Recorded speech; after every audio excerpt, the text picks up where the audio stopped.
Good evening. We'd like to call to order the December 2nd, 2020 meeting of the County Council. Madam Auditor, would you call the roll, please?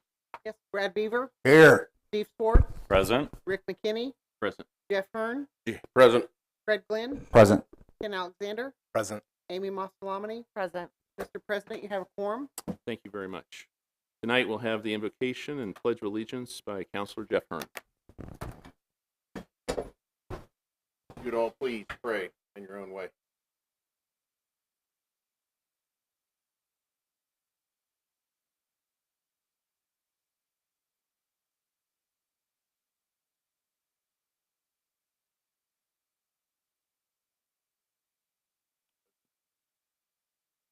I pledge allegiance to the flag Of the United States of America and to the republic for which it stands, one nation, under God, indivisible, with liberty and justice for all. Now we have to read and approve our minutes from November 4th. May I have a motion? So moved, Mr. Chairman. Second. All in favor? Aye. That passes unanimously. Thank you. Now we'll open the floor for public comments.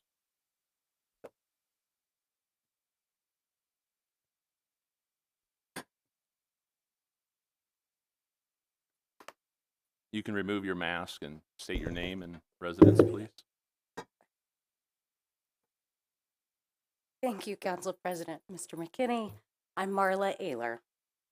The Executive Board of the Fiscal Conservatives of Hamilton County, which include founding member David Giffel, Treasurer, who's not here this evening, founding member Bill Smythe, President, and me, Marla Ayler, Vice President, are here to thank you for 24 years of service in Hamilton County as a county councilor.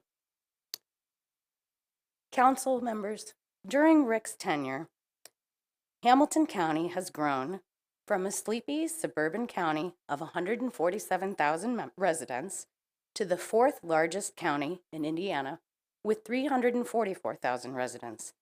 It has more than doubled in size during his tenure.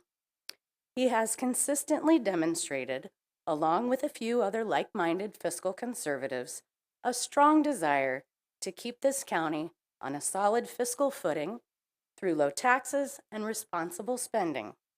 Rick has championed funding for numerous road and bridge projects, parklands and their use, and public safety projects, while working to keep the county's property tax rate nearly flat with no increase in the regular local income tax.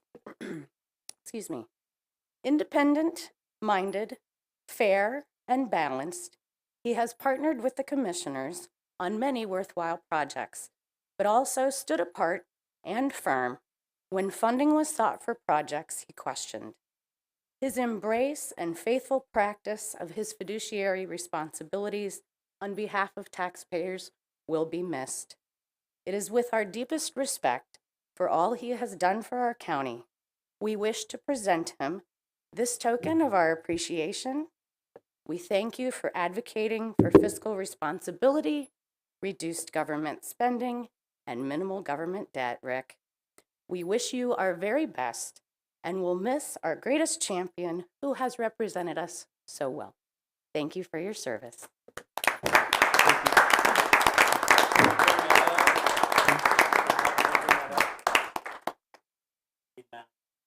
Probably.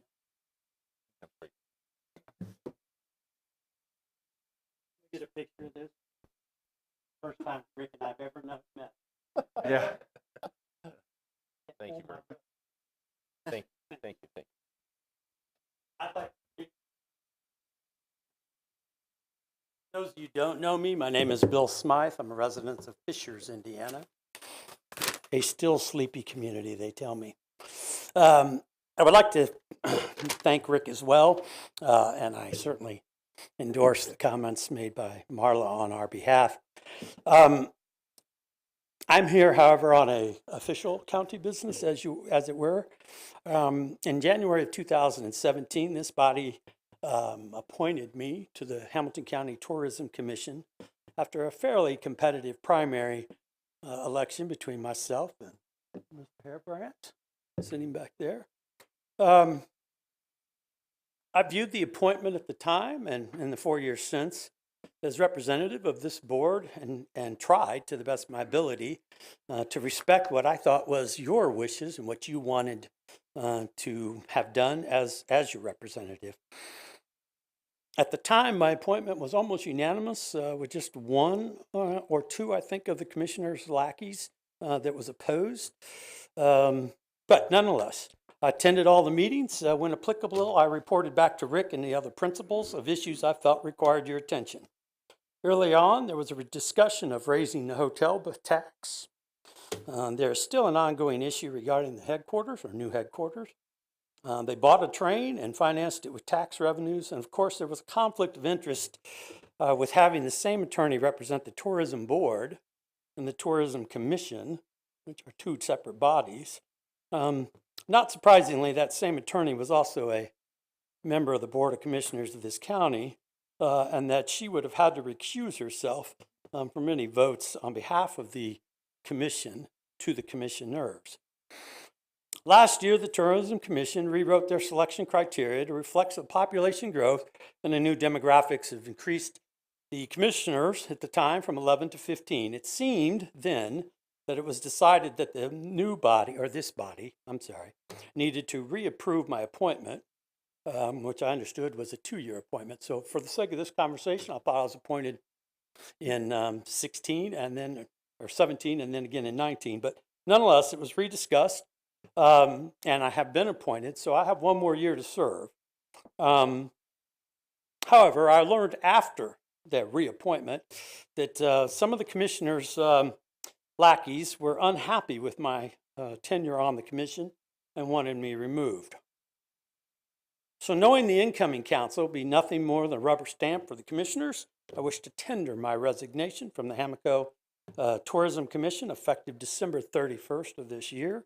It's been a privilege to serve this fiscal body, but I do not wish to serve under a council that will be subordinate to the commissioners. We have had more than enough cronyism in this county, and I wish to play no role in it. I thank Rick for being a true leader and a staunch fiscal conservative, and to the rest of my fellow conservatives, best of luck in the minority coming with the new council. I do want to make a note. I had to handwrite it because of my error and omission. This is not in any way a reflection of Brenda or her board. She does a fantastic job, and generally speaking, I think this county is very fortunate to have her and her team on board. This is just one of those things where I'm not going to report back to somebody that I have no respect for. So thank you, Rick. Thank you all. I'll send you the letter, Robin. Thank you, Bill. And we'll miss you. Any other body under public comments? Now close the public comments. Under committee officer reports, for myself, I would like to, I'll go ahead and start. And I just ask your indulgence, counselors and the public. This is my final regular meeting as both president of the council for 2020 and that of my 6th term, which concludes at 11:59, December 31st. I just want to share some of my thoughts. When I attended my first meeting in January 1997, Bill Clinton was president of the United States, ready to start his 2nd term.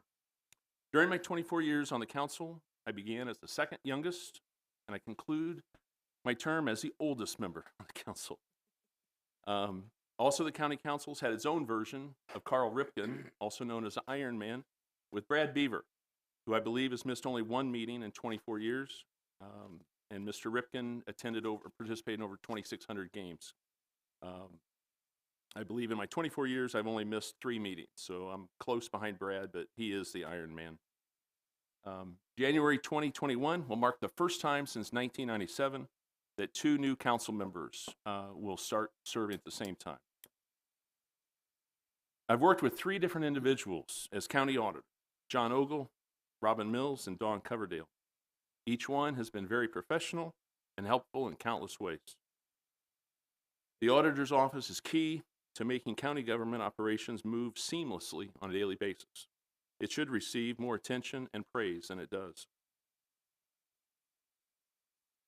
My position since day one has been to serve the citizens of Hamilton County as their advocate First and foremost, to approve funding for projects that will improve their quality of life and not to simply grant the desires of county commissioners. The role of county council, in my opinion, is not simply to say yes or no on a project proposed by the commissioners or other elected officials. It should play the same role as the Senate does on judicial appointments to advise and consent before approving funding. Just because the commissioners advocate a project doesn't mean it's good, proper, or necessary. It should be examined and vetted carefully before dollars are committed. As in the case of State Road 37, Hamilton County finds itself in the position where an initial investment of $12 million may turn out to have a true cost of nearly $45 to $50 million. Especially disappointing, and not just to me, but I think to a lot of our citizens, is that more than 4 years after we signed the agreement to start the project, only one interchange of the proposed 5 has been finished and open to traffic, with that one occurring less than 2 weeks ago. Council, please be vigilant on curbing the excessive cost of this project. And I echo the farewell comments of President Eisenhower when he warned of special interest groups such as the military-industrial complex getting favorable budgetary treatment and having too much influence in the decision-making process. In our current environment, I believe it's the developer, engineering, construction firms complex, which lobby and fund the commissioners' campaigns to get their desired projects funded. There have been many accomplishments by this county council over the last 24 years, but I'd just like to mention a few. Number one, no increase in the regular local income tax by this county council in 24 years. Last year, there was a 10% increase for the 911 that again was championed by the commissioners and mayors, which resulted in a $17 million tax increase, nearly $10 million a year over the expenses. Number two, low debt level. Bonding has been done as needed, but never as the first resort. 3, road and bridge improvements all over the county. And I believe ours are in the best shape of any county in the state, and this has resulted in both positive economic and population growth. Number 4, parks growth. More land should be acquired to allow our citizens to relax and rejuvenate.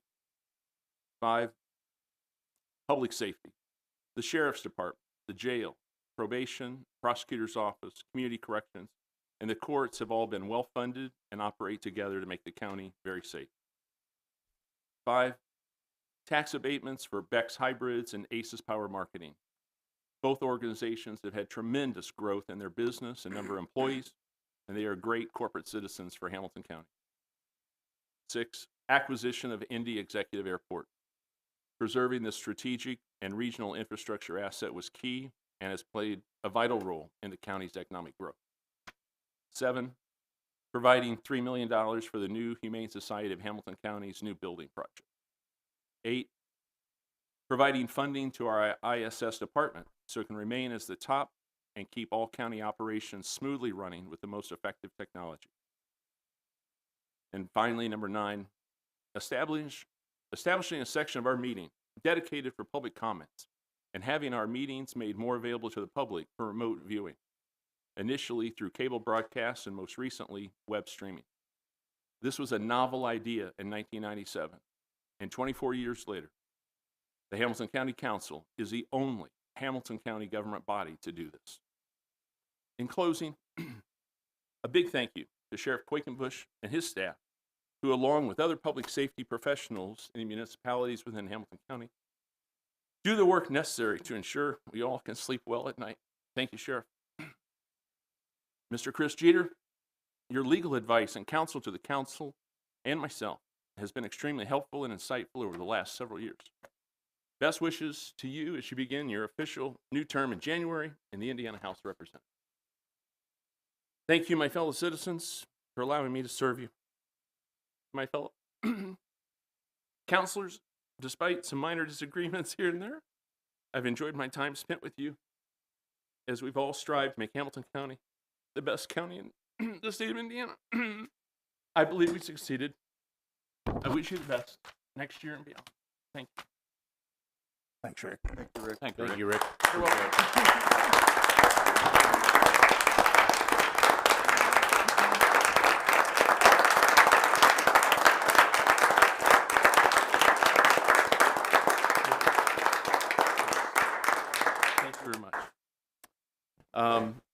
Madam Vice President, again, I regret I won't be able to pass the gavel to you in January. Your turn. It's going to continue to be the Rick show for a moment. I just want to to kind of piece off of what Rick said regarding the video equipment we now have based on ISS. We are streaming this. We're test running a new technology as well, so it may be a dual broadcast, which I think is great for our public. But to the important part, it has been an absolute pleasure, although at times I want to crawl into a hole and fight with you because you drive me crazy some. But you have been, I am just so very grateful for your knowledge and intellect. And even though we haven't always gotten along, you have always been willing to talk through things. And so I appreciate that. I'm going to actually pass at this point to Steve Schwartz, if you don't mind, and then I'll have him pass to Brad Beaver for a special presentation. Thank you, Amy. Jeff Hearn, you'll join me in front of the podium, please.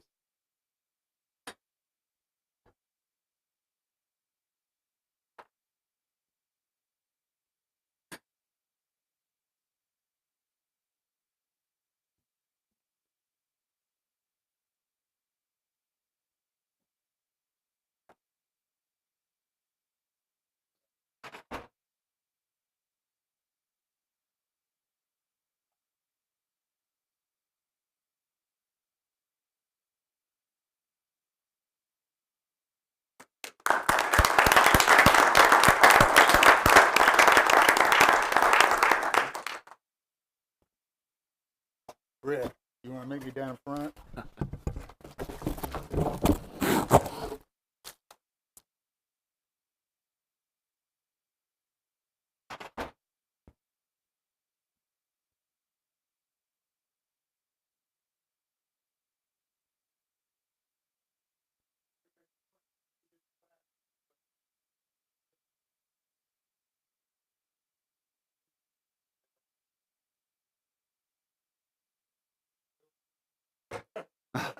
Road or bridge, son.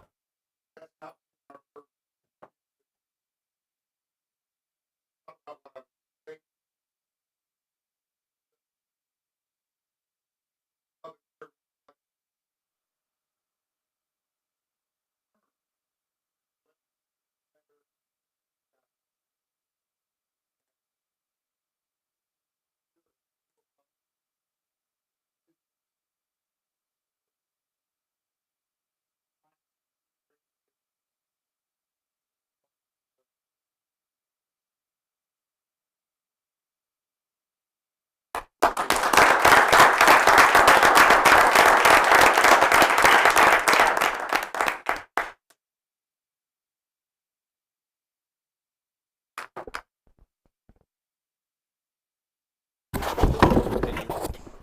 I think I'm good. I'm good at this point. Thank you, sir. Thank you. Thank you very much, everybody. Thank you. Highway, we did not meet. I think there may be one item on here later, but finance? We had no meeting, and Mr. Reuter's going to speak to us in a few minutes when we get to that on the agenda. Okay. Personnel? We did not meet. No. Okay. Miscellaneous? I want to speak up on miscellaneous and take the time to interject here and thank you for your 24 years service. A long time. I know you wouldn't believe this in the last year, but I have enjoyed working with you. It's going to be for some reason the past year. I don't know what's happened, but I'm going to miss working with you. Whether it's knowing that I could pick up the phone, and we think a lot the same when it comes to taxes, government, and stuff that comes in front of here. Now there's going to be one less person I can count on for that. So that's going to be, yeah, it's going to be an adjustment for me, but I will miss working with you, and thank you for everything you've done for me since you've been here. So I want to make sure I said that. Anybody else under miscellaneous? All right. Number 7, unfinished 2021 board appointments. I would like to leave these board appointments unfinished until our January meeting, so some of our new council members will have the chance to vote on some of these board appointments. I'll motion to approve. I'll I'll second. motion to that. I'll second. Anybody want to discuss? I honestly, we got somebody here. We've talked about this before. I think that, it's been January, it's been December. But I think that there's a few of us here that are expecting it in December, and we've conveyed it in December. It's on the agenda now for December, okay? There's people here that made their time to come up here for board appointments that are looking to speak, that are on this. So I just don't think that's necessary. I don't think it's the right thing to do. I think in different circumstances, we could have switched it to another month, but that's just not a good idea tonight. So that's my thoughts on it. I'm comfortable in people that took their time out to come be a part of this and weighing in on those appointments. However, I know that there's additional appointments that maybe do not have people here, or letters into the council to seeking an appointment for a board, and any of those positions I'd like to pass on till January so that we can find the time to find candidates that want to participate in government.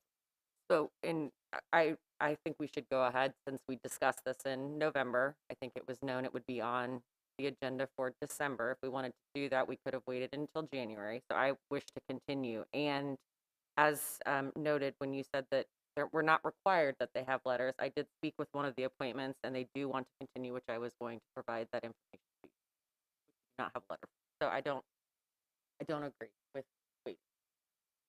Would, Ken, based on what you said, would you be willing to amend the motion for anyone that maybe had letters and has come tonight? I can understand your point, especially the ones where there are council members attached that, with 2 members coming on that might want to be in those positions or certain positions waiting on those. But I just wanted to clarify when you were talking about those that have been here tonight that speak, and what positions you might be okay with and what you might not. I'd be comfortable in amending that. Having been a councilman that came on board and was not given the privilege to be participating in any of the appointments that I worked with in that first term, that is a bit of a that's a bit disingenuous for the people that are coming in to serve, that they can't have a voice in the governance that they're going to be passing on that calendar year.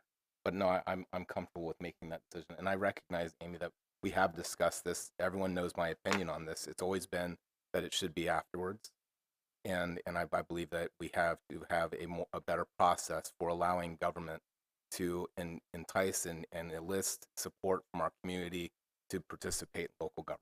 Completely agree. I guess my question to you would be, the auditor, what issues do we have with terms expiring at the end of the year and our next meeting not being until January?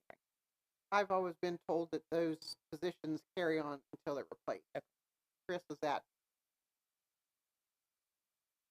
And my point is that both Jeff and I are here until December 31st, and I would like to have the opportunity to vote on some people.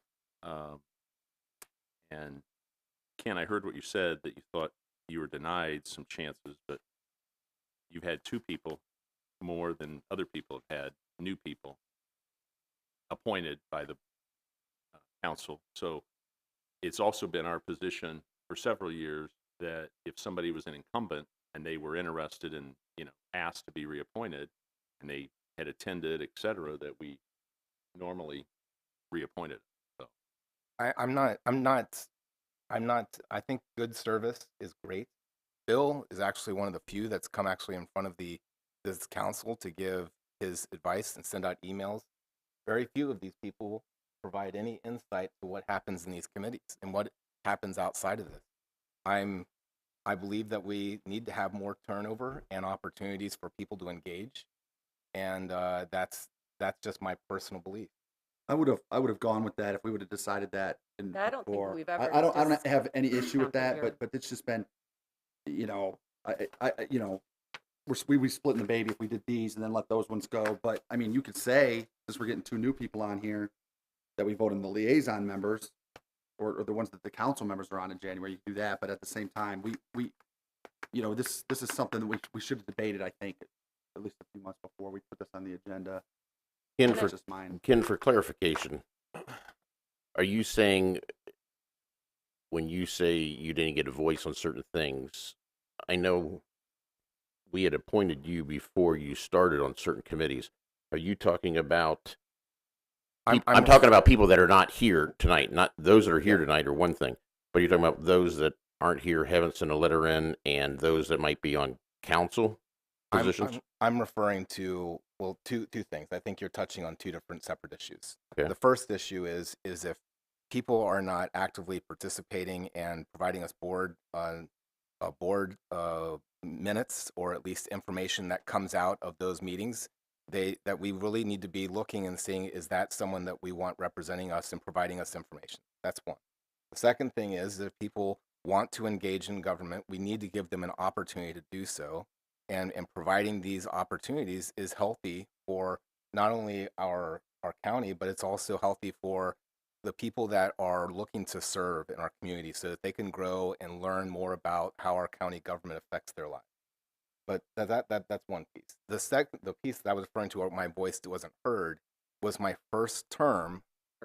The first year of my first term, I was sitting in the audience like I did ever since when I won the primary, and sat in there to learn, but and see how things were working.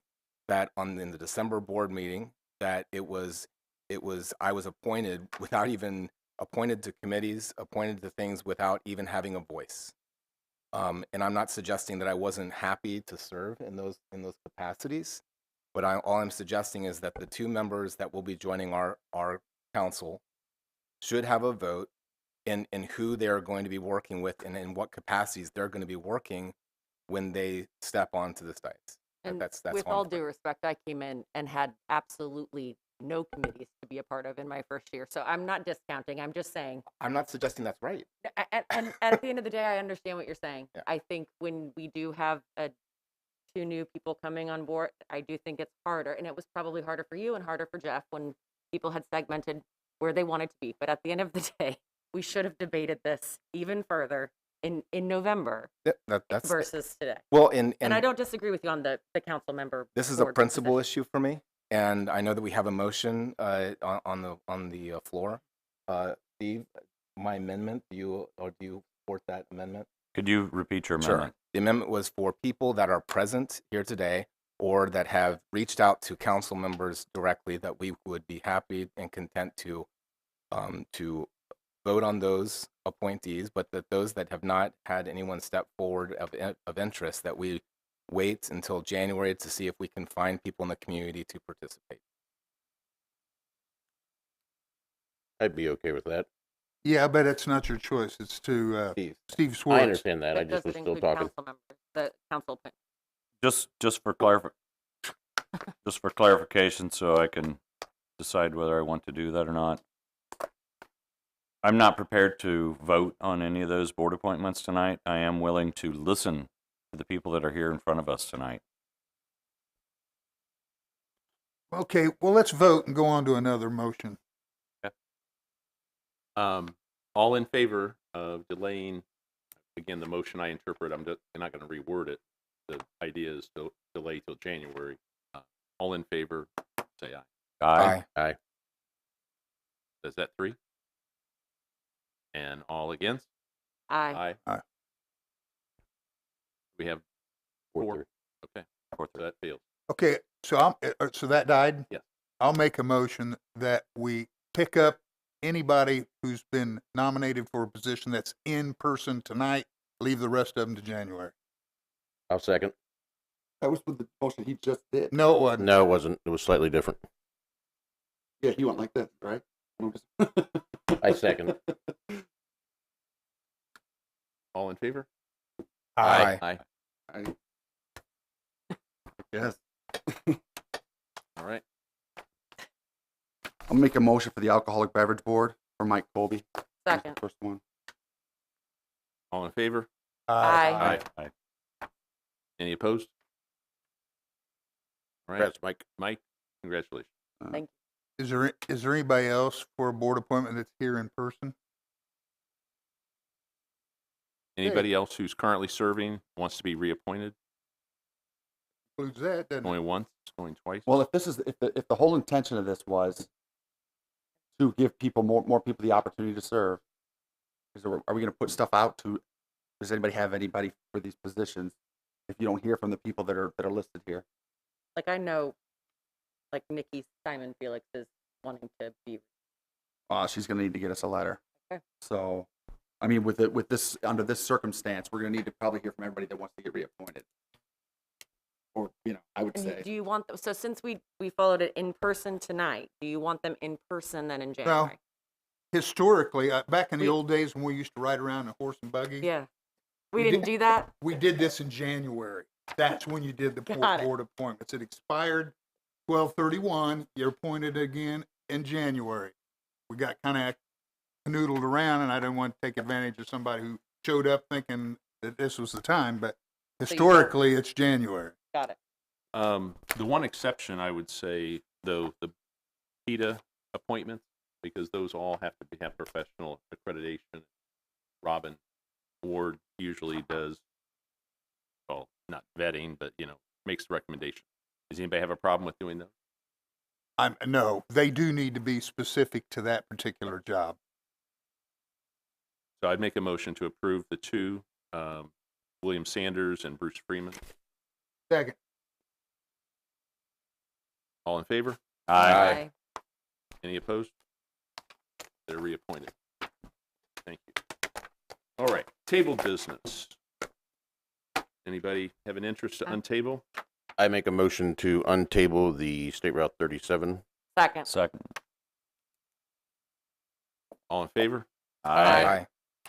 I'll be the single opposed then. I'm going to be opposed. Oh, I will make the motion to 5-2. I'll make the motion to vote to approve the State Route 37 funding. Second. Discussion? Yeah. Just $5 million.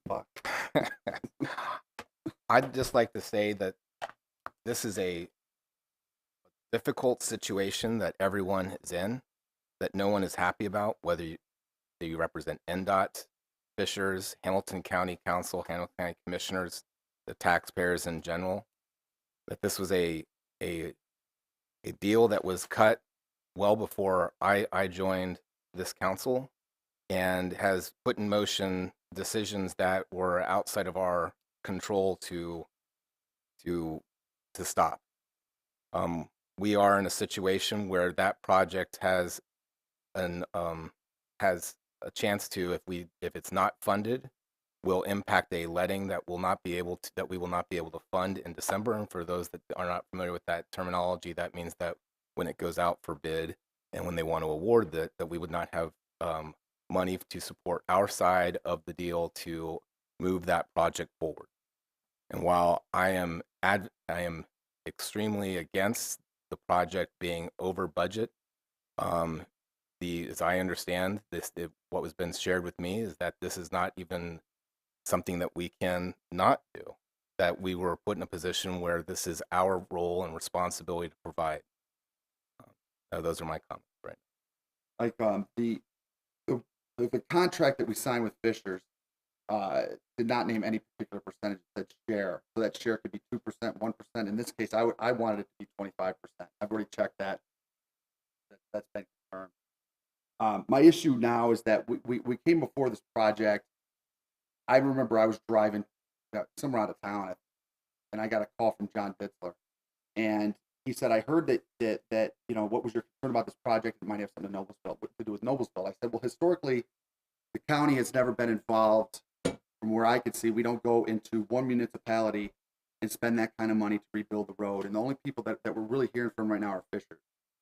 And he assured me on the phone that this thing would be going all the way through Noblesville, that Noblesville is going to participate, that it was a joint project, which means the county should be involved. Fishers, Noblesville, the state, and the county that were going to be involved with the road. It wasn't like that at Keystone, by the way. Carmel was pretty much on their own there. So this is unprecedented what we did. But as the project went on, now we're hearing that Noblesville isn't going to be involved. So that means that we are specifically involved in this project in one municipality. What kind of message is that going to send when we got to say no to Carmel, when we have to say no to Noblesville, or we're going to say yes to all those people, even though we don't have the budgetary measures to fund these types of projects that they do. So looking at that, this thing has changed, and it's went way over budget, and it's been out of the county's control. I think that we have funded this thing to what we agreed to fund it at the beginning of this project. And when we talked about this last time it was tabled, I said we need some type of stopgap in place. We need to hear back from Fishers on what they're going to do to put some type of budget controls in place so county government doesn't get hit. I've not heard anything like that from Fishers. And what's interesting about that is when we voted this thing in, there's business owners in this crowd here that asked us not to do it. And one of the things that I came up with was the marketing plan to try to mitigate that. But the mayor was here. His people were all here. You want to know why he was here? Because he did not know whether or not we would vote for it. So now that they know they got our votes, they're not giving us anything we want. We're not putting them under any pressure to cooperate with us on this project. So this $5 million is gonna be a drop in the bucket for the rest. They're gonna come. They're gonna keep coming for this, and I could see 12 million in addition to 20. So Well, there's that. and Fred, I agree with you. It's going to be a minimum of 21 million by the end of 2021.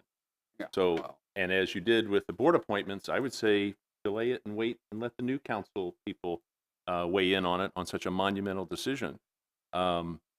Because again, I agree with you. I think 25% is better contribution. There is no guarantee what the end's going to be. Again, I'll just put my prediction. It's going to be $50 million when everything is done. And that's if they build it as it was projected and sold to us back in 2016. And it more than likely won't go past 146th Street. So we will have funded all of this, county government and Fishers, which is unprecedented. Well, when that deal was cut and signed, and the county participated in it, Noblesville was not part of the agreement. Only indeed it was only, Fisher. Ken. They are a participant without any money contribution. I understand, but the deal that was cut, that the county, prior to even I was on here, made a deal that we would share and split, and I can agree that it's not cut out, it's not detailed in exactly what that share is, but that we did agree to that agreement. Okay, Rick, why don't you just let everybody say their piece and then let's vote. Yeah. Yeah. Jeff, you want to hit? I'm sorry. No, go ahead, Jeff. No, I'm good. My thing is we weren't the one that cut the deal. We voted on the financial part. At this point in time, it's half finished. People, I think, just want it finished, move forward, go on. I think whenever there's a situation like this, you're always 20/20 looking back, an armchair quarterback on things you might change different, things you might set up separate. But at this point, I think we just need to get it done for the people of Fishers, Noblesville. It even affects people of White River Township who are running all the way up there to their places of business and homes. Okay. Well, and again, Brad, I'm going to say something real quick. If we approve this 5.6 million, Hamilton County will be the major contributor. We will be ahead of Fishers. Again, we heard part of this money is repaying what Fishers borrowed from NDOT. And I know Fishers recently said they were going to bond. We're not bonding. We have cash. And so we're the easiest target. And again, I'm opposed to doing it for the full 5.6. Steve. Thank you. Just to put my 2 cents in, I think that if we do not contribute this evening, that we are not allowed to have additionals until at least March of 2021. So the funding would not be available until probably April of 21, which could jeopardize the project and actually stop the equipment in their tracks, literally, which will end up being a lot more expensive. I'm not willing to jeopardize that or gamble that. At this point, it's unfortunate in the cost additions. I don't care for it, but I also look at the success of the first intersection that's completed. It's awesome, and when the entire project is done, I think that it will move a lot of traffic. It will be much better than gridlock, because that's the other alternative. So at this point, I'm not saying I'm going to approve all the funding, but what's in front of us tonight is the 5.6, and I do support that. Brad. I agree with all counselors on all issues. You're a The great truth of the guy. matter is, my intention was to leave this thing set until January, and the new members can see what we do for a living up here. But I was alerted, and it is true that we are restricted on additional appropriations for the first couple months of the year. That'll bog the whole thing down. So I'm going to vote for it. I would say, all the members, let us keep this in mind the next time a big old expensive project comes floating our way. What's the downside risk? Double what we're initially putting in. That's kind of where double or triple of what our initial investment was is what it'll end up being. Let us just keep that in mind the next time. And you know, there will be another big ticket item coming. We'll keep it in mind. I'll vote for it. This one thing though, that was mentioned by two counselors. They said that if we don't do this now, the project freezes up. If it'll get more expensive, this and that. As far as I can tell, I'm pretty sure Fisher's could come up with that 5.6 million if they needed. So it's not on us whether or not a Fisher's project freezes up. I just want to make that clear to everybody. And I appreciate that, Fred. And before I would say what the vote is, I'm going to say one last thing. And Steve, you and I have always had some interesting dialogue back and forth. I don't believe in, say, fear mongering or whatever on it. There's $75 million left of NDOT money for construction. They can finish 146. They can finish 131st. But they may not get started on others. And again, what our money's doing is repaying what Fisher's borrowed. And I would say, and I don't know what to say what Fred agrees, but 75 million can finish at 146 and possibly one other. And then if the well runs dry, that's the time to either bond or renegotiate with Fisher. So that's my 2 cents. I just don't believe that bulldozers are going to stop because they've got $75 million left. So all in favor of approving the 5.6 million? Aye. Opposed? Opposed. Mr. Glenn and Mr. McKinney opposed. So that passes 5-2. Fred, see that? We're on the right side together Yeah, again. you just Um, leaving, And anything else under the table business? Anybody want to do anything on Resolution B? No? Okay. New business, approval of vendor claims. So So moved. moved. Second. All in favor? Aye. That passes unanimously. Mr. Reuter, sir, thank you for joining us tonight. Thank you, and good evening. Councilman Beaver asked me to come this evening and give you a quick financial update, where we've been, where we are, and what we don't know yet as a result of the pandemic. And let me start by saying we're writing a new chapter in the history book right now. We've never been in this situation before where we had such a strong economy, shut it down, and went into a pandemic, not knowing where it was going. And so it has been difficult, to say the least, to try and stay current with all the things going on. I don't know that any one individual knows all the dynamics of it, but some of the questions that we've been trying to answer since the pandemic hit are: what will happen to food and beverage receipts? What's going to happen to real estate values? Gas taxes, income taxes, property tax collections, interest income. All of these are big revenues within county government and could have a significant impact on the future.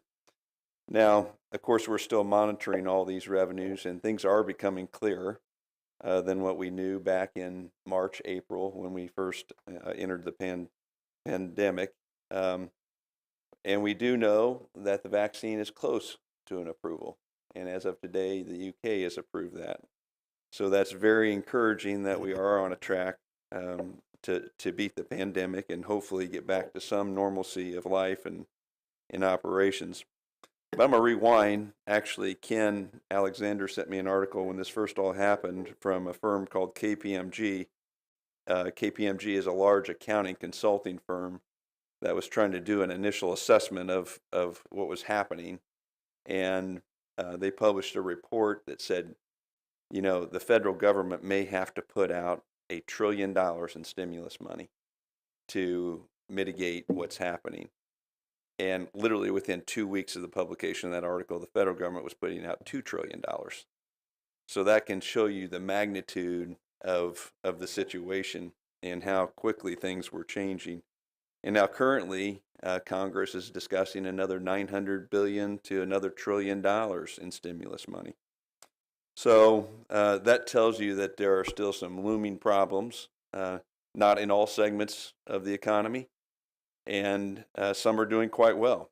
And then obviously the entertainment industry is the one that's suffering greatly from this situation.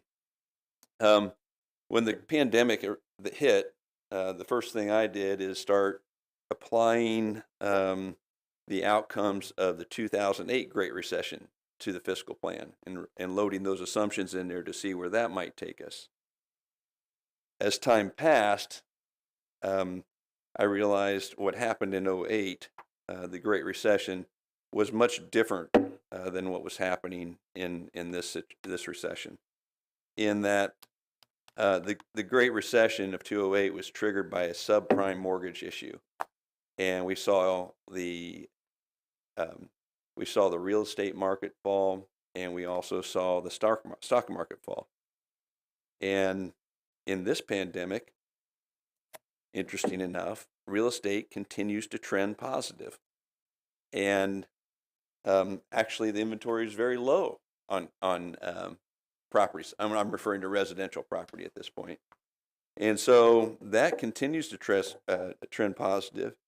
And if we make it to January 2021 with these strong values, we'll see another nice increase in our assessed valuation for our 2022 budget. So that's a point of encouragement that's different than before. The stock market, right? So of course we took a big dip when it first hit, but that has recovered and now sitting at all-time highs. So that too is different. So that will affect income projections going forward. So that's another positive sign.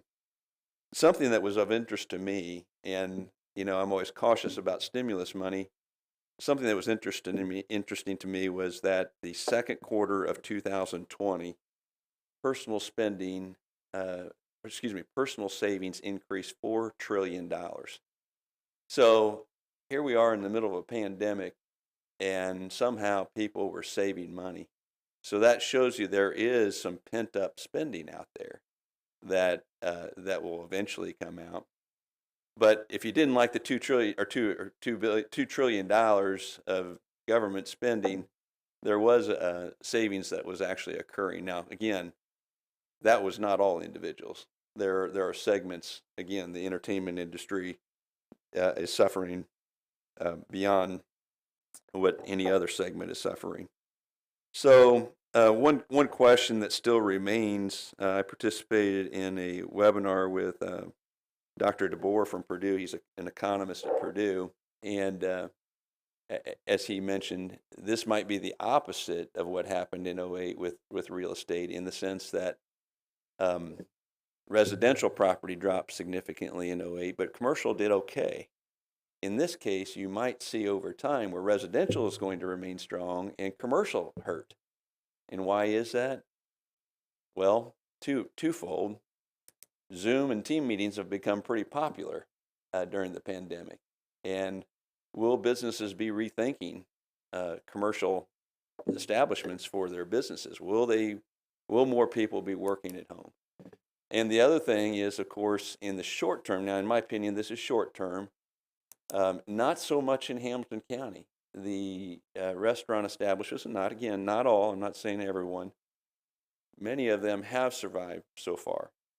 Now, again, that's the question still out there. If we have more rollbacks, what happens then? But if you were to go downtown Indianapolis and look at the restaurant industry down there, it has been hit significantly. I was down there a couple weeks ago during lunchtime, and there are very few people on the streets, and many of those establishments are gone and probably will not be back. Now, after we get through the recession, there's going to be a pent-up demand to go out and eat. And so I'm sure we will see many new restaurant establishments open probably as a result of that. But unfortunately, there will be a lot of restaurants lost in the wake of the pandemic. So Michael Hicks is a professor from Ball State. He was just on the news the other night saying that he thought it might take 3 to 5 years for those in the entertainment industry to recover from the pandemic, from this recession. So that's yet to play out. Again, I call it the boogeyman, and that is, what's the shutdown, right? I thought our phased-in approach coming out of the pandemic or the summer was worked well, but does that start working in reverse as our numbers have continued to increase through the fall? And so let's hope that the vaccine gets out quick enough that we can mitigate some of that before it happens. On the highway revenues, in March, travel, because of the shutdown, and it was a hard shutdown, those receipts dropped 35 to 45%, which started impacting the county's highway revenue in May, just due to the timing of the flow of gas receipts. Now, again, once we got the economy up and running in all stages, those receipts have recovered. So those haven't been hit quite as long. And again, if we get back into, depending how far we go into another shutdown, if we do, that would start to affect that as well. Now, again, there's another situation where there's pent up demand for travel.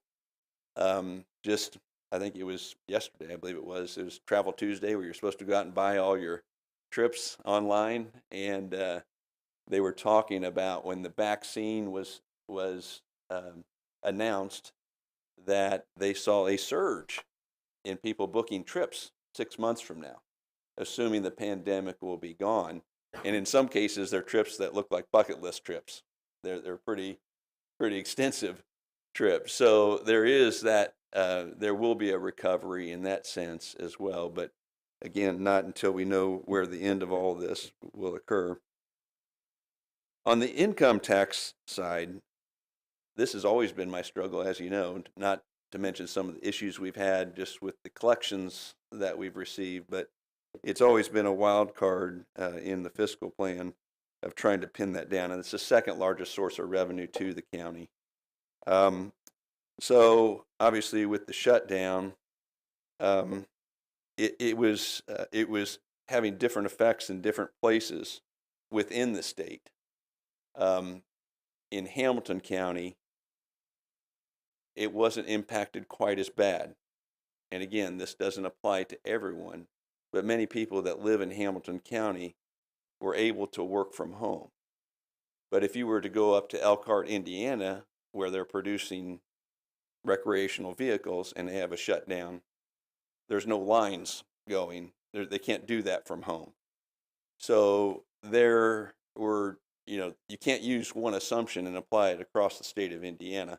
And of course, the state of Indiana is wrestling with that themselves within their own revenue forecast. So we were seeing these different effects. So initially, I was pretty conservative on that, meaning like, everything I was hearing is this is going to be worse than 2008. And so started to take steps to build that in. And that actually hasn't been quite as bad as what we may have originally thought. Of course, in that first stimulus bill, am I getting too long, Rick? Am I okay on time? No, you're fine. Okay. You're fine. In that first stimulus bill, there were higher unemployment benefits built in, to make up some of those lost wages for those people that were unemployed during that period. And in many cases, some people were getting raises from that. You heard the $600 everybody was getting as unemployment paychecks for those every week through July. And so those benefits, and I hope people know this, they're taxable.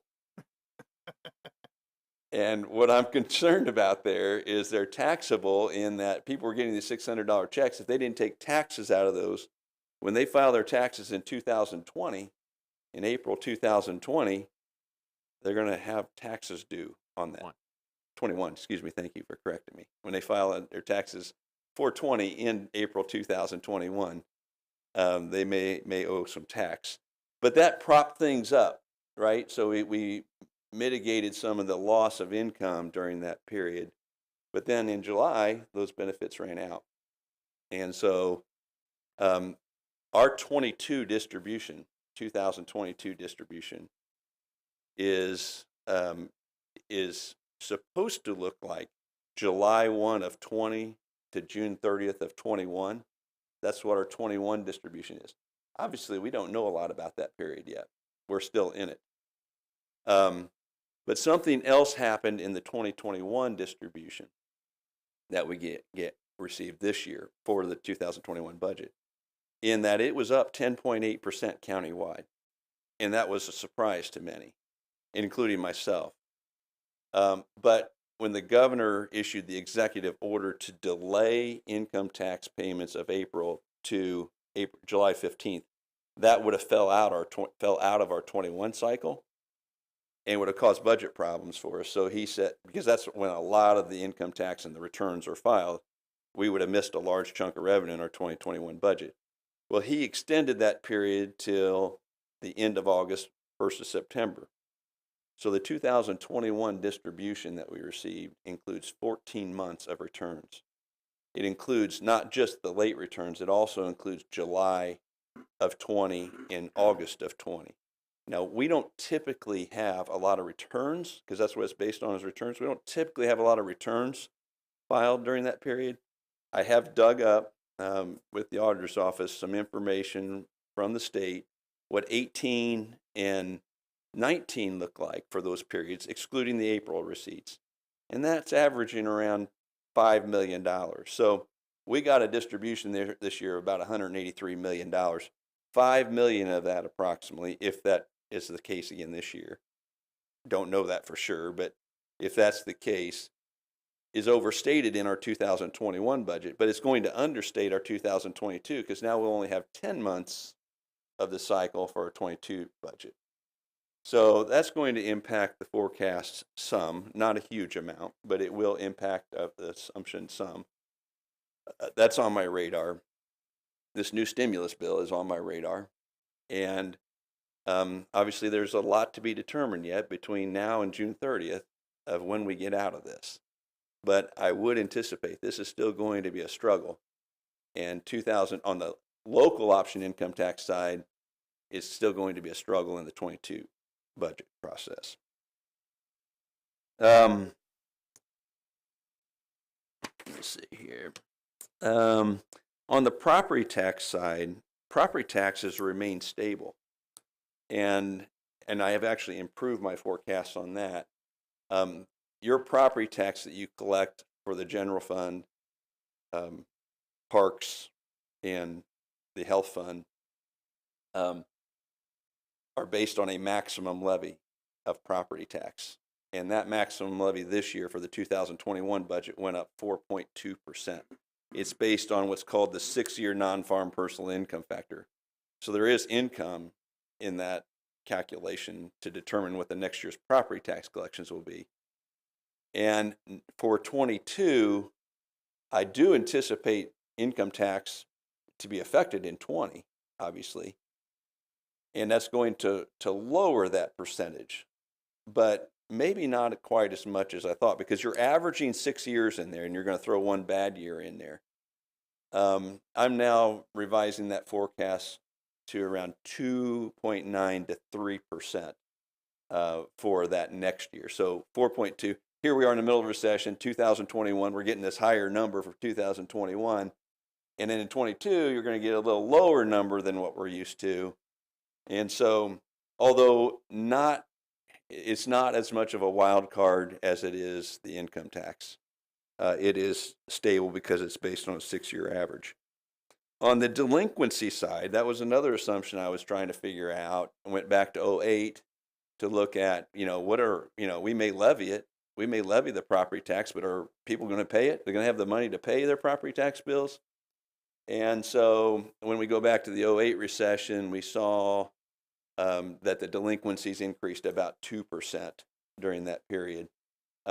we've seen very little impact this recession in the area of delinquencies. Now we'll know here soon when we receive our December settlement what that number really ends up being at the end of the day.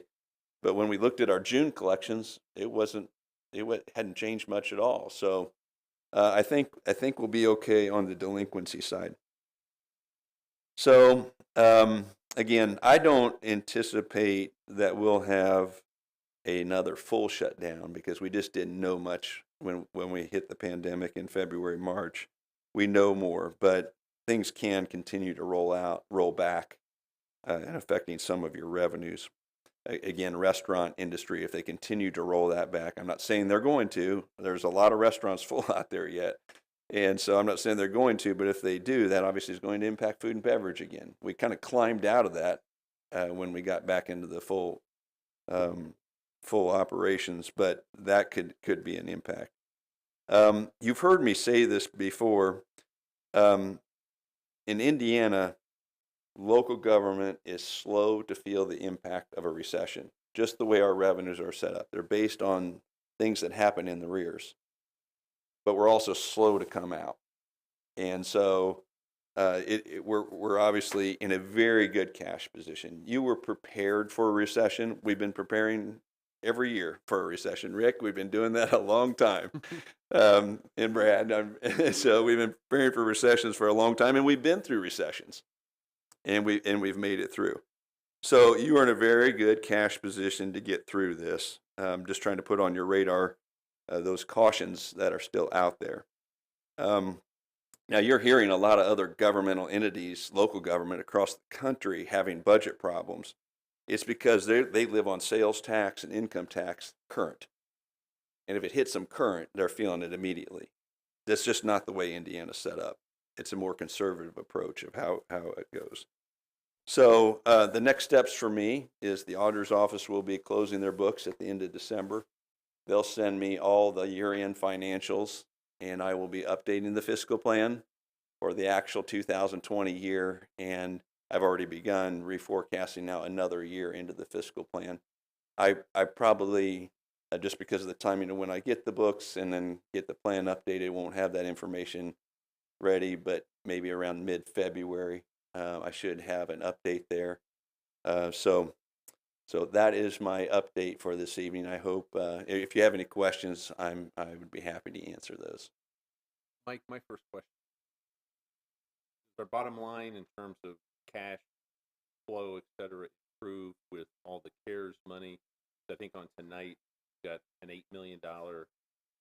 Yeah, so that was another big question mark when we went into the pandemic. What about all these expenses we're going to incur? And most of what you're seeing there in the CARES Act money, and Robin, correct me if I'm wrong, have covered the expenses of what we've had so far. So it should wash those expenses out. I mean, maybe I need to rephrase it. Again, from this short discussion I had with the auditor's office, we're getting reimbursed for some payroll expenses. So basically, to me, that would be we're flush or we're Right. ahead of the game. Right. So do you know yet how much that will be yet? I or do no? not. Okay. I will see. Robin and I just talked today about this Okay. too. I will see all that hopefully in the year-end numbers. We're hoping to get all that through, and then I'll have fresh in that year-end number, and that's all worked itself through. That has been somewhat of a moving target of how they've asked the auditor's office to handle the cash flow of those dollars. Anybody else have questions for Mike? Thanks, Mike. Thank you very much, Mike. Thank you, Mike. Rick, I Thank you, too Mike. would like to Appreciate that. congratulate you and thank you for your 24 years of service. I've been with you most of those years, and I wish you well and thank Thank you. We'll stay in touch. All right. Number C, grant appropriation. Would anybody have an objection if we combined them all? No. Okay. So if I could have a motion for 1 through 6, please. Motion for 1 through Second. 6. All in favor? Aye. Aye. All right, all the grants appropriated. And then we have an added number D, resolution CC 1202-2020-01. Fred, would you want to? Kick it off. Do you guys, Yeah. does everybody have a copy of this? Yep. Resolution. So it's Do you have a making a motion? motion, Rick? For I'm discussion? I thought, you want to make a motion? Yeah, I'll make a motion. Okay, I'll second. Okay, we can discuss this thing. When we look, this thing right here was the resolution. I'm sure you're all aware of it now. And what this says is if county government forces shut down under a red label for the county, that the commissioners and council would automatically take a pay cut of 50%. And that 50% would be in just when the business are shut down. In this case, we wouldn't be able to do it right away, so we would vote out in budget hearings. We would ask the auditor if this happened. So there's kind of some hypotheticals here. The first is that would have to go to red, and the second would be that a local government here would be forcing these businesses to shut down or reduce capacity by 50%. And that's where that 50% came from. This year I think we've been very responsive when it comes to county government. When you look at how others are handling this compared to us, we came out with the small business appropriation grant. It was only for businesses that were forced to close. I think that we sent a message right there that we were different than some of these other entities that are just forcing to shut down and aren't willing to do anything in return. And we did that, and we weren't forcing shutdowns. We were able to do that countywide. Right now, from what I understand, some of our employees are working 50, 60 hours a week because of this pandemic. Our commissioners are putting in more hours right now than they've ever had before. But the optics, I just don't think are good right now. I know that wasn't the intention, but I think for all of us, and I think for county government, we need to send a message to the people that if we're going to force the pain, that we are going to feel the pain. We've had a governor, we had a mayor, they stand up there and they do these speeches that we're all in this together, but none of them take cuts to their salaries, none of them take cuts to their staff, health benefits, or anything like that. So I just think that just like we did with the small business grants, I think that we need to show that we're different. We are actually on the side of the people. That's why I put this thing forward, and I will take any questions. My only thing is I don't have an issue at all cutting my salary. I just hate maybe mandating it for others, which would include like the commissioners, without hearing them or what their say so is. But let me ask you a question on this. So you're saying if this is approved tonight, it really can't take effect until budget hearings? Well, we wouldn't be able to vote on it in budget hearings, and we would only be voting on the length of the shutdown. So if there was a shutdown it would be a partial reduced capacity or mandate, and say it went for 30 days, we would vote on 30-day reduction for the next year. So it wouldn't be like a cut for the entire year. We just want to make sure that we're getting hit when other people are getting hit. So even if this is voted yes, and let's say next week there's a shutdown, 50%, yeah. there's no reduction yet because we would have to, as a fiscal body, come back and vote on it. That's where we would have to do it legally. Yes. So and we could either call an emergency meeting or have it done in January. Yeah. Okay. I'd just like to add, I think that I'm very sympathetic to the needs, and I definitely don't want to see any of these businesses shut down, but also the way I understand it, it would violate state statute if we tried to impose this, and in all fairness, I don't think it'd be fair to impose this on our two newly elected officials that would not have a vote on this tonight. Well, the I'm state gonna have to- statute, we looked at that, and I will say that our job on this body is not to be lawyers. Our lawyer looked at that.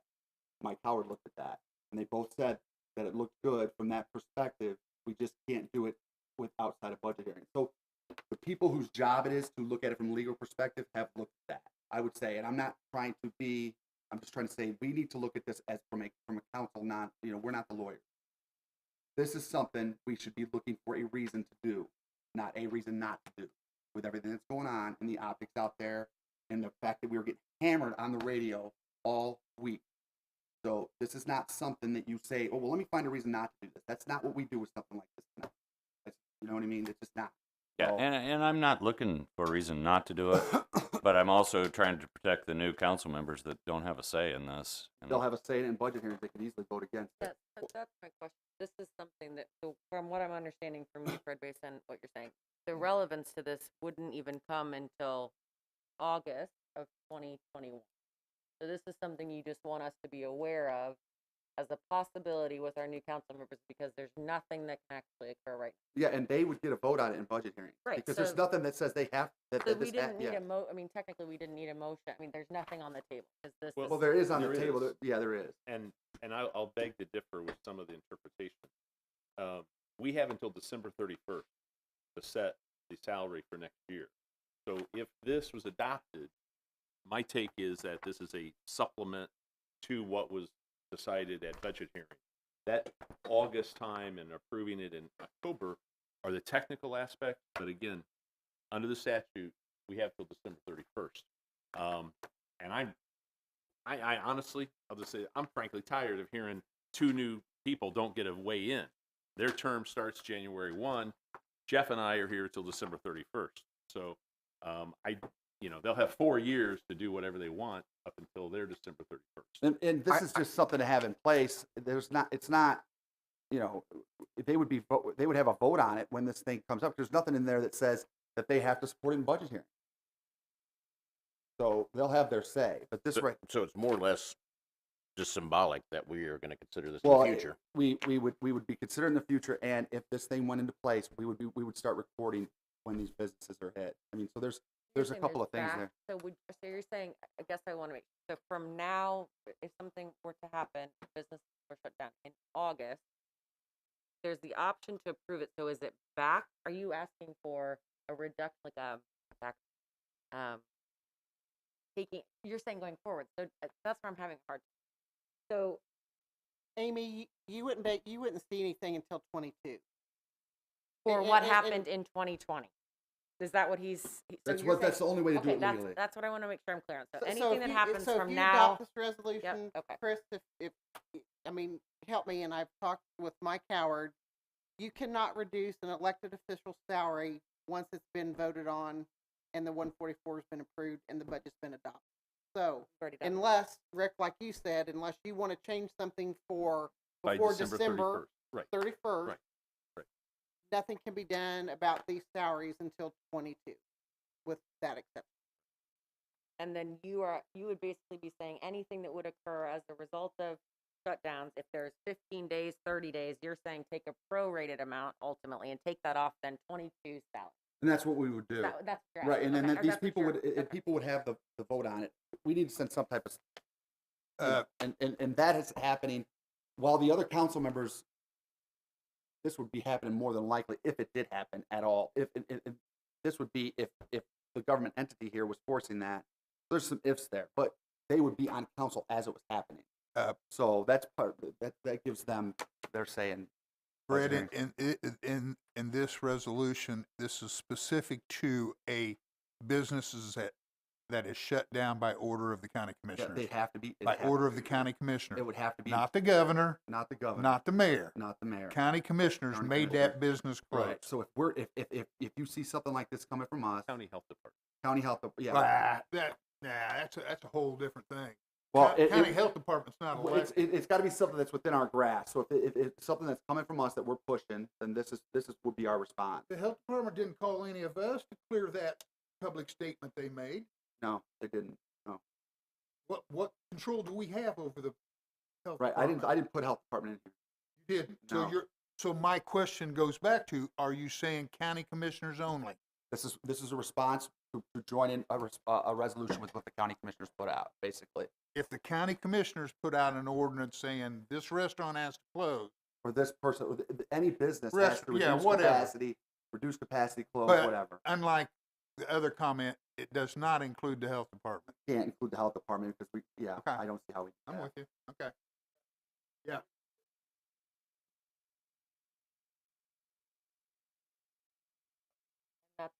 Which By- is not Wow. And that's only done by county commissioners. And who decides that? State. state. That's done by the state. Yeah, but correct? this right here, this resolution, the intent is to do that if these businesses get hit by county government. I would just like to add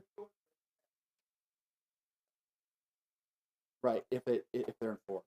By Yeah, the yeah. state. state. No, it's not He's by saying by the state. state. But if I That's could what just makes the- this it just feels as if we're trying to solve something in there's a lack of collaboration. What we really need to be looking at is looking at not symbols, but how are we going to help small businesses get through these types of issues when the state makes the mandate to go No, to red? I think you're wrong, Ken. I think Jeff was right. This is completely symbolic. And if it's symbolic, I'm okay with it. But if it ain't us, when I say us, county government, county commissioners, we fund them, county council, if we're not making the red decision, I'm not going to start docking our pay because the governor made a red decision. That don't make any sense. If it's a county decision, I'm for it. If it's not a county decision, I'm not for We it. could amend this. Here's a guy from the health department. What has he got to say? Hang on just a second, if Go I ahead, could Steve. speak. You know, I understand doing this on the county council's behalf, but I really don't agree with doing it on the county commissioner's behalf. First of all, in a pandemic situation, when they go to the red status, you're asking our county commissioners to work twice as hard through this COVID corona problem we're having, and you're wanting to cut their pay and ask them to work twice as hard. I'm not going to do that. Okay, If Steve, it's I get it. That's well, one. That's one. so my feelings are, if we want to adjust the council pay, that's one item. But to start adjusting other elected officials' pay, I'm not I'm going only to do put it that. in for the people that have, I only threw council in, even though we have no control over the thing. I've spoken to 2 of the commissioners about this resolution and my reasoning behind it. So it's nothing, I understand the county commissioners are working hard, but the only thing the public sees is that they're getting hit. That's what they see. Is everybody comfortable enough to vote? Oh, wait a minute. I'd Wait a like- minute. Jason, do you have any input on who makes the red decision? Red and the new color coding metrics that's been out for probably about a month, and of course started about 3 weeks ago with the new governor's order, is determined by the State Department of Health. Ah. And where that comes from is it comes from 2 metrics. It comes from our percent of positive cases per 100,000 population, and then the positivity rate of all cases over a 7-day rolling period. Yeah, but it doesn't have anything to do with how many people are in the hospital or how many people died. It's dealing with It just the doesn't have positive anything to cases. do with that, does it? Well, I mean, you're positive. A lot of them that are in the hospital. are Yeah, positive. yeah, sort of no. The answer would be no. Jason, Yes. just So for the the people state's that, making the red decision. just for the people that are online and so, can you state your name and department and I'm Jason Lee Master. I'm the Director of Environmental Health for the Hamilton County Health Department, and probably through January, I will be the acting administrator for the Health Department. well, thank you. Thank you, Jason. All right. All right. Any other comments? Can we vote? I mean, we could amend it to do that, but I mean, we're getting in it, I think we know where this is. The only thing I would suggest, if people are interested in it, is amending it to say that it would be as a result of county government forcing these restrictions, if people wanted to move that direction. Otherwise, we just vote on it like it is. Well, I mean, if you want to make the motion to amend it, I'll take the second. So, Okay, motion to amend that the resolution, that it only kicks in if county government forces restrictions. County government being the commissioner. Commissioners, yeah. okay, I'll accept that amendment. My second. All in favor? Aye. Opposed? Opposed. Opposed. So it passes 4-3. Okay, so now we vote on the resolution itself, or we just vote No, on that- it with the we amendment? just Okay, never voted on mind. it. Okay, all right, never mind. Just so I'm clear, it has to be that the county commissioners Exactly. vote Right. that. Exactly, and it Not the has, health department Right. and not the governor. and it has to be the county commissioners forcing Right. these. Okay. Exactly. All right. Guess our pay depends on that, huh? Yeah. Now we will open the public hearing for additional appropriations. And the first item is our $8,484,149.86 CARES Act. So move. Second. All in favor? Aye. Any opposed? That passes. Does anybody have opposition if we combine some of these? How Any? many? Well, I'm looking, there's transfers like every other one, but I don't know if any of these jump out that would be controversial, if we can just combine 2 through 11. Kind of I'll its make the standard motion. end of year stuff. Second. One question about that, Rick. How about these 144 amendments? Are impacting salaries? Okay, we'll want to exclude those and Yeah, talk about those. let's exclude Okay. the 144 So amendment. 2 through 11 minus the 2, 8, and 9. 8 and 9. Okay. And whoever seconded that, is that okay? That is, yes. Thank you. All in favor? Aye. Any opposed? That passes unanimously. Thank you. All right, number 8, prosecutor 144. Good evening, Lee. Lee, does that have a financial impact to the county? Well, no, there's not a financial impact to the county with this. It's basically a budgeting fix. Inside your budget? So this says the 2021 salary was mistakenly set at a lower level. This is Yes, correcting there was it. an inadvertent, they were not set at the new pay scale Right. minimum. So moved. Second. All in favor? Aye. Aye. Any opposed? That passes unanimously. Thank you, Lee. Thank you. Lee. The sheriff 144. I'll make a motion to approve. Second. Hammer this guy. Yeah. Hmm. Sheriff, Good does this evening, have Sheriff. any impact to the county budget? No, sir. Does it have any impact to your budget? No, You sir. got the money inside I your have my budget? money in the. I to have cover the money this. in our budget. Yes, sir. Thank you. All in favor? Aye. Any opposed? No. That passes unanimously. All right. And then the rest, again, you want to do the same, Brad? Any amendment, 144 amendments, hold those, Yeah, and we'll combine, say we go, transfers? well, or all of them. I mean, there's, Transfer. let's go B through H. That's the first 144. Is everybody okay with that? Combining B through H? Yes. Make a motion, somebody? Second, or I'm sorry, Amy? You wanna I'll make the motion. I'll second. Steve? There you Second. go. Thank you. Any discussion? No? All in favor? Aye. Any opposed? That passes unanimously. Number I, Fund 2500, user fee deferral 144. There ain't anybody here for this one. Is that is it? you, Lee, or is that? That's also Lee. Okay. I'm gonna assume there's no impact on that. A part-time position that's been in existence. For some reason, the 144 just It was budgeted, but the position dropped off the 140. Been moved and seconded, Mr. President. No, it hasn't. I'll move Thank motion. I'll second. Ken got the second. Okay. All in favor? Aye. Any opposed? No. Thank you, Lee. Thank you That all passes very much. unanimously. Thanks, Lee. Thank you, Lee. J, a lit bond, $10,000. What are you gonna spend the 10,000 on, Steve? We're gonna spend that on some cost overruns on, I believe it's 146.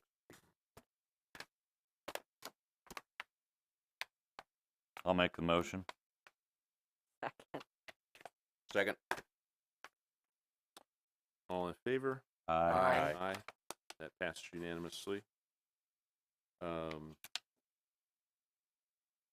Non-participating costs that were not anticipated on, it's a Lowe's Way Phase 1 and 2. What that? I thought we Yes, closed thank you. that dude out. Not yet. That'd be for Almost. That'd be for Carmel, wouldn't it, Fred? Oh, yes. Huh? Oh, yeah. Got a Love project. driving over that. I love. Got- Not only do I love driving over that flyover, but You I like love paying- seeing the Hamilton County emblem Mm. on that Okay. one. And you like paying for it too, don't you? Hey, I'll take that one. Got a motion? That sounds a bit. I thought we already did that. hypocritical. Yeah, we already did. Thimbles, he's all Just about I just thimbles. was giving the explanation. You corrected it. Thank you. K, Fund 8143, Public Health Preparedness Transfer, 15,000. So moved. Second. All in favor? Aye. Opposed? No, that's unanimous. 8152, Employee Grant Reduction. We always love reduction. So moved. Second. All in favor? Aye. That passed unanimously. Juvenile Detention Transfer. So moved. Second. All in favor? Aye. That passed unanimously. And Fund 9153, Veteran Court Grant Reduction. And there's a transfer. And a in there. transfer of Yeah. 3,000. So moved. Second. All in favor? Aye. That passed unanimously. Thank you. And we now close the public hearing. And announcements, Sheriff. Nothing. Sad to see your awards banquet was canceled. So, Council Attorney.